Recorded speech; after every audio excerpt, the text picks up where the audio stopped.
Kristin Smith left her home in Portland for what should have been a routine trip. No drama. No warning. Just a young woman stepping into the night, and vanishing without a trace. For weeks, her face was on missing posters, her name echoed in desperate pleas on social media, but her trail? Ice cold. What no one knew was that she wasn't the first, and she wouldn't be the last. 3 women had already disappeared. Their bodies, eventually discovered, each case darker than the last. But Kristin's name would be the turning point. The moment Portland realized something far more sinister was unfolding in their city. And when her remains were found, the truth that followed shocked even seasoned investigators. You're watching More Crime, where real cases come to light. Subscribe now, because the darkness doesn't wait, and neither do we.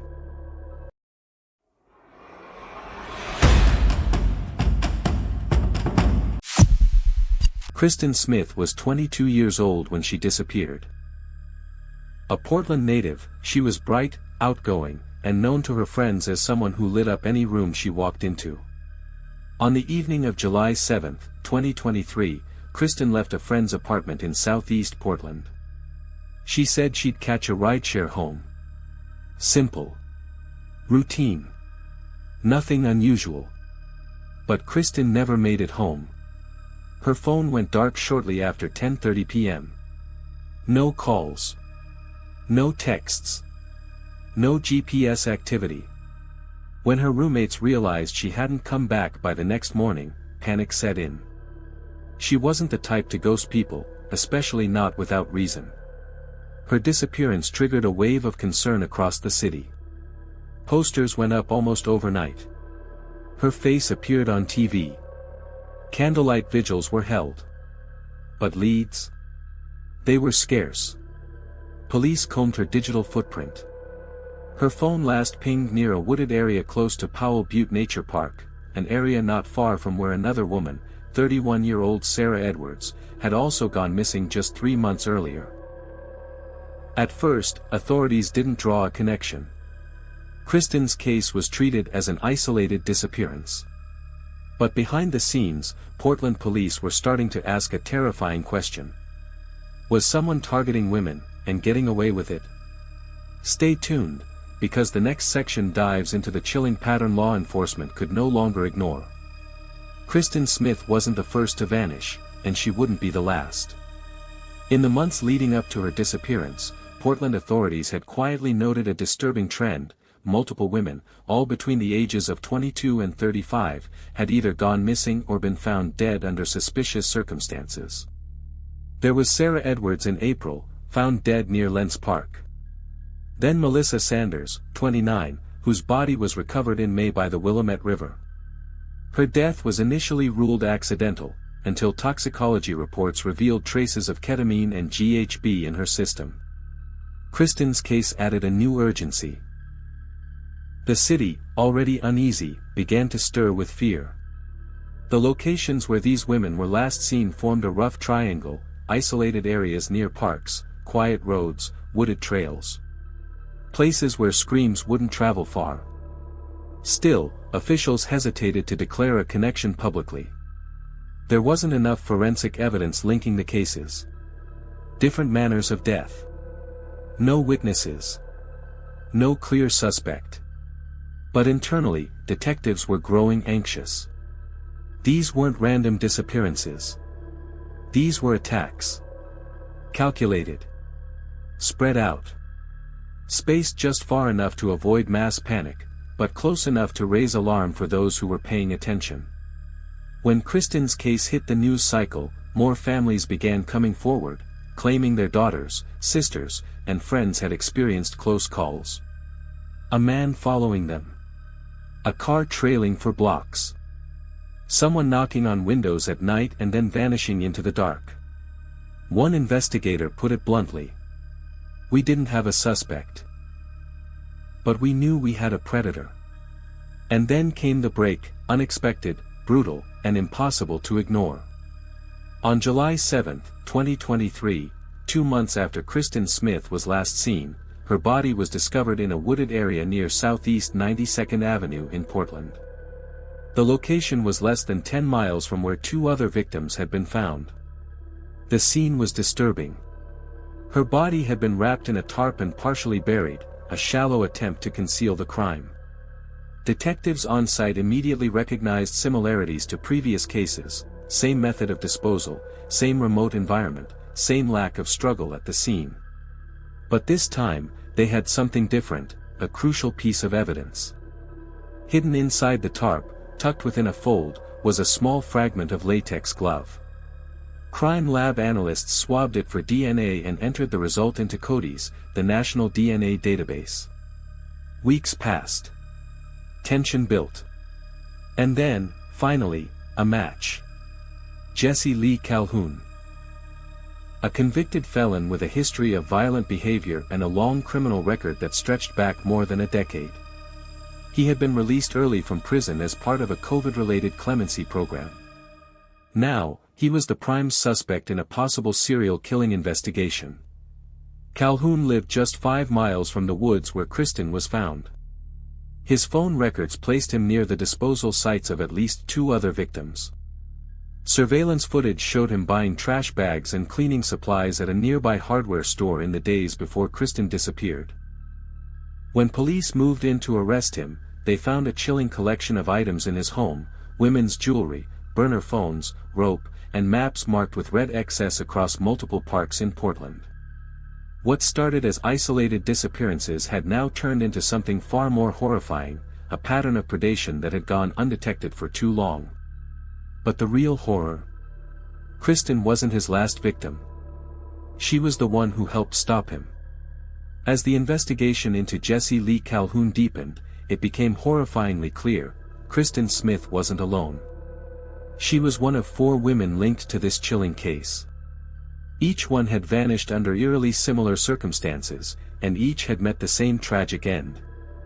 The other victims included Brandy, Bree Swanson, Joanna Speaks, and Ashley Reel, all young women, all vulnerable, and all found in remote or wooded areas in and around Portland. For months, their families had fought to keep their names alive in the media, begging for answers as leads dried up. Now, those pleas were being answered, but at a terrible cost. Investigators found disturbing overlaps between the victims' lives. Most had battled addiction or struggled with unstable housing. Portland law enforcement, initially hesitant to declare a pattern, now faced public outrage. How had the signs been missed? How could a man with Calhoun's history, violent offenses, drug trafficking, assault, have been released early from prison, only to become the central figure in a multi-victim homicide investigation? For the victims' families, answers were not enough. They wanted justice. Kristin Smith's mother, speaking to local reporters, said, "She wasn't just a name on a list. She was my daughter. She was kind, and she deserved to live. These girls were not throwaways. They mattered." Public pressure mounted. Politicians called for a review of Oregon's clemency programs. Victim advocates demanded reforms in how missing person cases involving vulnerable women were handled. And in the middle of it all, one terrifying truth remained. If Kristin Smith's body hadn't been found, this case might have gone cold. She didn't just help expose a predator, she may have saved countless others. Once Kristin Smith was officially linked to Jesse Lee Calhoun, law enforcement shifted gears. The case was no longer just about missing persons, it was about multiple homicides, and all signs pointed to one man. Kristin Smith was one of several women who had gone missing under similar circumstances. Their ages varied slightly, but the method, timeline, and locations bore eerie similarities. All the women were vulnerable, some struggling with homelessness or addiction, and all were last seen with or near Jesse Calhoun. The public response was immediate and furious. Families of the victims began demanding answers. Why was Calhoun out on the streets despite his violent past? Why had it taken so long to connect the dots between the disappearances? The spotlight turned harshly onto Oregon's justice and parole system.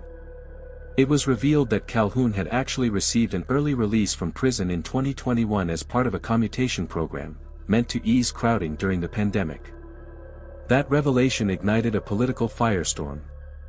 How could someone with such a history have been freed? Media outlets ran headline after headline. Social media exploded with outrage. And beneath the public noise, a deeper question lingered: were there more victims? Behind closed doors, detectives started combing through cold cases and missing persons reports from the past 3 years. Tip lines flooded. Survivors came forward. Suddenly, what was once a case about one missing woman had morphed into something far more complex: a potential serial predator operating under the radar. Kristin Smith's name became a rallying cry. Her life, her story, and her tragic end weren't just another case file, they were the final warning that could no longer be ignored. And for law enforcement, the mission was now twofold: bring full justice to the victims they knew about, and uncover the truth about any they might have missed. With Kristin Smith now confirmed as the 4th victim, the pressure on authorities skyrocketed. Detectives worked around the clock, building a case strong enough to ensure Jessie Calhoun would never see freedom again.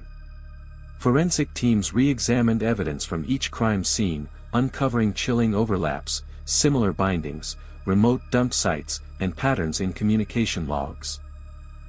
Meanwhile, prosecutors began preparing for what could become one of Oregon's most high-profile murder trials in recent history. Calhoun, now facing multiple murder charges, remained silent behind bars. Kristin's family, heartbroken but determined, vowed to fight until every victim received justice. Vigils were held across Portland. The city, shaken and grieving, demanded accountability, not just from the killer, but from the system that allowed him back on the streets. As the case grew, so did the public's voice, echoing one painful truth: Kristin Smith should still be alive. Kristin Smith wasn't just a name in the headlines, she was a daughter, a friend, a light extinguished too soon. Her tragic end, tied to a suspect who should never have been free, has ignited a storm of questions across Oregon and beyond. How could this happen? Who failed to protect these women? And what must change to ensure it never happens again? In the wake of this tragedy, Portland is not just grieving. It's demanding change. Voices are rising, reforms are being debated, and the victims' families are refusing to let their loved ones be forgotten. If this story moved you, don't let it fade. Share it. Talk about it. Demand answers. And make sure Kristin's name, and the others, aren't lost in silence. Subscribe to Noir Crime for more real, in-depth true crime stories. New videos every 3rd day. Your voice keeps these stories alive.